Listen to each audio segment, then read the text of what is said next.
आज का दिन अमेरिका के लिए बहुत महत्वपूर्ण दिन है। आज अमेरिका में राष्ट्रपति का चुनाव जारी है। ये भविष्य तय करेगा कि कौन राष्ट्रपति बनेगा। वहीं भारतीय मूल की कमला हैरिस और पूर्व राष्ट्रपति ट्रंप के बीच में ये लड़ाई है। साथियों नमस्कार, आप देख रहे हैं स्टॉक प्रॉफिट इंडिया। कि यदि भारतीय मूल की कमला हैरिस जीतती हैं तो क्या फ़र्क पड़ सकता है भारतीय बाजार में, और ट्रंप जीतते हैं तो क्या फ़र्क पड़ सकता है। ये हमारा खुद का नज़रिया है, हमारी खुद की सोच है। तो कमला हैरिस हमारी नज़र में यदि निकलती हैं तो कहीं ना कहीं ये भारतीय बाजार के लिए एक नेगेटिव साइन हो सकता है। तो चाइना के लिए कहीं ना कहीं ट्रंप की तरफ से हमेशा विरोध देखा गया है, और ये विरोध हो सकता है कि जो चाइना में एफआई का पैसा जा रहा है उस पैसे को भारत की तरफ डाइवर्ट कर सकें। तो कहीं ना कहीं हमारी दृष्टि से तो ट्रंप का निकलना भारतीय बाजार के नज़रिए से ज़्यादा सही दिखाई दे रहा है।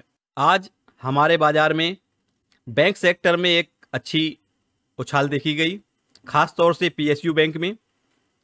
तो क्या ये जो आज उछाल बाजार में देखने को मिली है, क्या ये सस्टेन करेगी? क्या हम ये सोच के चलें कि यहाँ से मार्केट अपसाइड के लिए तैयार है? इन सभी चीज़ों को हम आगे डिस्कस करेंगे चार्ट पर। तो जैसा कि हमने कल ही अपडेट किया था अपने जो हमारे ग्रुप मेंबर हैं कि यहाँ से पीएसयू बैंक में एक स्ट्रेंथ दिखाई दे रही है चार्ट में, और पीएसयू बैंक में आज आपने वो तेजी देखी। आज बाजार में 416 ऐसे स्टॉक थे जिनमें अपर सर्किट दिखाई दिया। तो ये काफ़ी दिनों की एक जो मंदी चली आ रही थी, आज वो मंदी अचानक तेजी में दिखाई दी। तो उसके पीछे का कारण भी हम खोजने की कोशिश करते हैं। तो उसके पीछे का कारण जो हमें आज दिखाई दिया वो डॉलर का कमज़ोर होना। आज डॉलर कमज़ोर हुआ है जिसकी वजह से रुपए में स्ट्रेंथ आई। आज कुछ कंपनियों के रिजल्ट भी जारी हुए। तो आज टाइटन के रिजल्ट जारी हुए हैं। तो टाइटन का जो रिजल्ट है वो मार्केट की अपेक्षाओं से कमज़ोर रहा। ये हमने काफ़ी पहले एक वीडियो में डिस्कस किया था, जिस दिन ट्रेंड में रैली देखने को मिली थी। उस दिन हमने डिस्कस किया था कि टाइटन के चार्ट में एक कमजोरी दिखाई दे रही है। आज सोना अपने रिकॉर्ड हाई पे पहुंच गया है। चांदी भी 96,700 रुपये प्रति किलोग्राम पे पहुंच गई है। तो मेटल में लगातार तेजी दिखाई दे रही है। आज वो तेजी हमें कॉपर में भी दिखाई दी। कमजोर रिजल्ट रहे आज बर्जर पेंट्स के। साथ में आज न्यूज है हिंदुस्तान जिंक में। सरकार इसमें ओएफएस ला रही है जो 5.28 करोड़ शेयर बेचेगी, और जो साथ में शेयर का प्राइस तय किया गया है वो 505 रुपये प्रति शेयर। एक बड़ी न्यूज निकल के आ रही है। हमने इस बात का कल के वीडियो में भी जिक्र किया था कि मॉर्गन स्टैनली इंडेक्स में कुछ बदलाव होने जा रहे हैं। उन बदलाव के अनुसार हमने कुछ शेयर का भी वहाँ पे नाम लिया था कि उनकी संभावनाएं हैं कि उनको इंडेक्स में शामिल किया जाए। आज एक न्यूज भी सामने आप देख पा रहे हैं कि एचडीएफसी बैंक को भी उस लिस्ट में शामिल किया गया है, और यदि एचडीएफसी बैंक को शामिल करते हैं तो यहाँ पे 1.88 बिलियन डॉलर का निवेश हो सकता है। तो आपको एचडीएफसी बैंक का चार्ट जरूर स्टडी करना चाहिए। इसको हम काफ़ी दिनों से भी इस बार का जिक्र कई वीडियो में कर चुके हैं कि एक्सिस बैंक और एचडीएफसी बैंक साथ में एसबीआई, इन तीन बैंकों का चार्ट बहुत अच्छा दिखाई दे रहा है, और यहाँ पे एक ब्रेकआउट की संभावनाएं नज़र आती हैं। तो इनमें से कुछ स्टॉक हैं जो इस इंडेक्स में शामिल किए जा सकते हैं। उसमें Adani green, Kalyan jewellers, Oberoi realty, Alkem laboratory और बीएसई। तो इनके शामिल होने की साथ में वोल्टास का भी शामिल किया गया है लिस्ट में। तो इसमें शामिल होते हैं तो निश्चित रूप में इसमें एक निवेश बढ़ेगा तो आपको वहाँ पे एक अपसाइड मूव दिखाई दे सकता है। साथ में स्मॉल कैप इंडेक्स की बात करें तो यहाँ पे कुछ नाम निकल के आ रहे हैं, जिसमें फर्स्ट क्राई, ओला का, जेएसडब्ल्यू, एलाइड, ज्योति सीएनसी, टीवीओ टेक, सिग्नेचर ग्लोबल। तो इनको स्मॉल कैप इंडेक्स में शामिल करने की चर्चा चल रही है। एक बड़ी न्यूज निकल के आ रही है, जेएसडब्ल्यू और पोस्को ने भारत के उड़ीसा में एक स्टील प्लांट बनाने के लिए 7.73 बिलियन डॉलर के निवेश की योजना की घोषणा की है। आज मार्केट की बात करें तो निफ्टी 50 में 217 पॉइंट की तेजी देखी गई, सेंसेक्स में लगभग 700 पॉइंट की, और निफ्टी बैंक में लगभग 1000 पॉइंट की। निफ्टी आईटी की बात करें तो इसमें मामूली सी 0.8 की चेंजिंग है। आज हम कुछ इंडेक्स को आपके साथ स्टडी करेंगे और रिव्यू करेंगे। आज आपने वारी में एक बहुत बड़ा उछाल देखा। वारी में उछाल ये क्यों था? यदि आपने जिस समय वारी का आईपीओ आया था उस समय हमने एक वीडियो आपके साथ शेयर किया था। उसमें हमने बताया था कि वैल्यूएशन के हिसाब से वारी की जो वैल्यू निकल के आ रही है वो कम से कम 4,000 रुपये होनी चाहिए। तो सबसे पहले हम देखते हैं FIDI का डेटा। तो आज भी FI की तरफ से बिकवाली दिखाई दी और DI की तरफ से खरीदारी। आज FI ने 2569 करोड़ की सेलिंग की और DI ने 3,030 करोड़ की खरीदारी की। तो आज SGVN के रनिंग मार्केट में रिजल्ट जारी हुए और SGVN में एक अच्छे वॉल्यूम भी दिखाई दिया। मार्केट की जो अपेक्षाएं थी उसको बीट किया है। तो हम कह सकते हैं SGVN का रिजल्ट अच्छा है।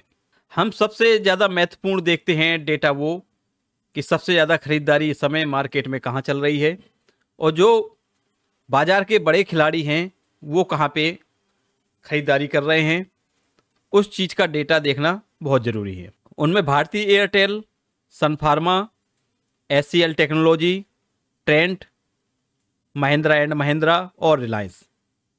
तो रिलायंस को आपने देखा होगा कि काफ़ी दिनों से ये हाई डिलीवरीज में ऐड हो रहा है। तो आप ये समझ सकते हैं एक माइंड गेम है कि रिलायंस को कहीं ना कहीं जो बाज़ार के बड़े खिलाड़ी हैं उनके द्वारा उठाया जा रहा है और जब वो उनका कोटा पूरा हो जाएगा, जो माल उनके चाहिए वो माल उन्हें मिल जाएगा, तब आप देखना इसमें वो रैली दिखाई देगी। और वो वही समय होगा जो कि मार्केट में इस समय आपको डर का माहौल बना हुआ है। तो वो मार्केट आपको 27,000 निफ्टी में नंबर जरूर दिखाएगा। तो ये एक कुछ समय है जो शॉर्ट टर्म की चीज़ें होती हैं जहाँ पे ये इस प्रकार के सिचुएशन क्रिएट किए जाते हैं और उसके बाद जो तेज़ी होती है वो वास्तव में देखने लायक तेज़ी होती है और उस तेज़ी को रिटेलर भाई हमेशा मिस करते हैं। तो आप हमेशा अच्छे स्टॉक पकड़ें, अच्छे स्टॉक में निवेश करें, सही समय पे निवेश करें। यदि वो अपने सपोर्ट पे है तो वहाँ निवेश करने से डरे नहीं। आपको निश्चित समय देंगे आप तो ये बाज़ार आपको उतना ही सम्मान देता है। तो ऐसे स्टॉक पे हमेशा हम डिस्कस करते रहते हैं। हम कभी उन स्टॉक्स की चर्चा नहीं करते जो कि बंगार टाइप के हैं, कूड़ा करकट टाइप के होते हैं, जिनमें पंप डंप की कहानी होती है। हमारे इस चैनल में उन स्टॉक की चर्चा कभी नहीं की जाती है। हम हमेशा फंडामेंटल और अच्छे स्टॉक की चर्चा करते हैं और उनका एनालिसिस करने की कोशिश करते हैं। हमें पैसा कमाना है तो पैसा हम क्यों ना अच्छी कंपनियों से कमाएं। क्यों हम जुआ खेलने के लिए मार्केट में आए हैं, तो इससे अच्छा मार्केट से बाहर जाके कैसीनो में जुआ खेलें। तो मार्केट में यदि रहना है तो हमें अनुशासन, फंडामेंटल कंपनियों का चयन करना ये बहुत ज़रूरी चीज़ है। तो आपके सामने निफ्टी 50 का चार्ट है। हम 15 मिनट की कैंडल में ओपन किए हुए हैं और आज जो तेज़ी देखी गई वो 23,840 से 24,200 की तेज़ी दिखाई दी। तो ये तेज़ी क्या सस्टेन कर पाएगी, इसको हम चार्ट में कवर करने की कोशिश करते हैं। एक लोअर लो ट्रेंड पे निफ्टी 50 काम कर रही थी और आज यहाँ पे जो लो लगा है वो कल के लो से ऊपर है। तो ये एक साइन होता है पॉजिटिविटी का। आप यहाँ पे देखें, ये कल का लो और ये आज का लो। तो आज का लो कल के लो को नहीं तोड़ा, तो ये एक पॉजिटिविटी का साइन होता है। लेकिन आपको यहाँ पे एक चीज़ ध्यान देने की ज़रूरत है कि आपको पॉजिटिव कंसीडर तभी करना चाहिए जब last swing, last high break हो जाए। तो लास्ट हाई आपके सामने है और लास्ट हाई निकल के आया आपका 24,360 के आसपास। तो 24,360 का जब तक लेवल ब्रेक नहीं होता है तब तक आप इसको पॉजिटिव रूप में ना लें।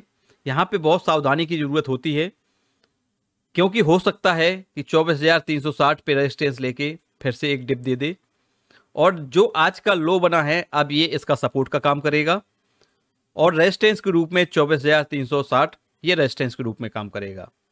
तो आप यदि यहाँ पे देख पा रहे हों तो हम पहले आपको ड्रॉ करते हैं। ये देखिए, ये एक सपोर्ट बना, इसको हम और बड़ा कर लेते हैं, आपको चीज़ और क्लियर होगी। तो ये एक सपोर्ट लाइन बनी ये सपोर्ट लाइन आपको डिसेंडिंग रूप में दिखाई दे रही है।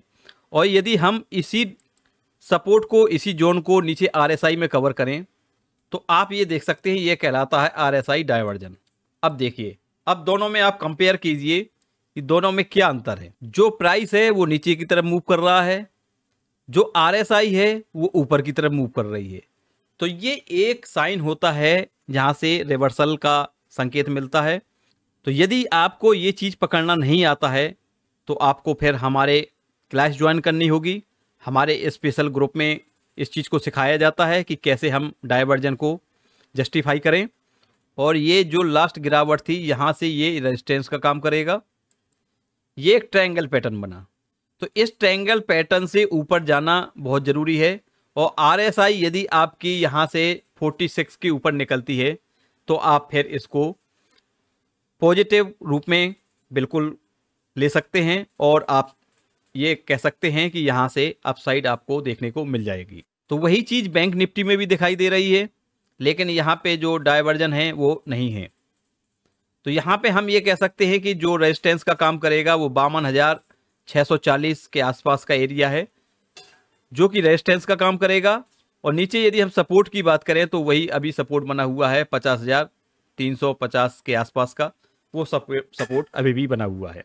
तो IT में अब आपको जो ध्यान देने वाली ज़रूरत है वो ये है कि यहाँ पे जो रेजिस्टेंस का काम करेगा वो 41,220 का एरिया है, वो रेजिस्टेंस का काम करेगा।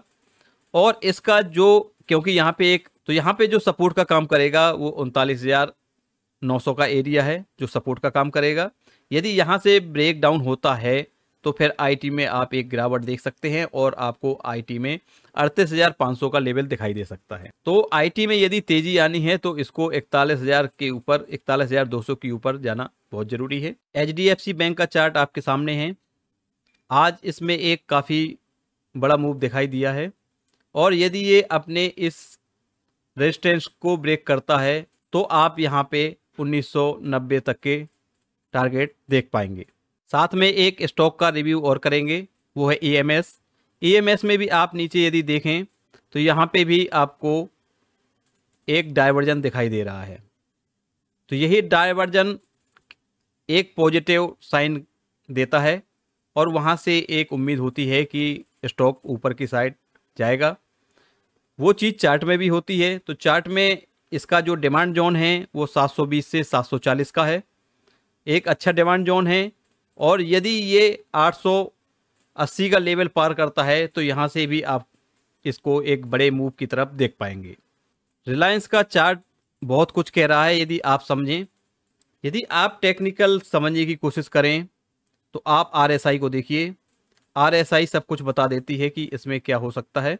तो आपको ये ट्रेंड लाइन किस रूप में दिखाई दे रही है और नीचे एक ट्रेंड लाइन पड़ी हुई है, ये ट्रेंड लाइन आपको किस रूप में दिखाई दे रही है, दोनों की तुलना कीजिए।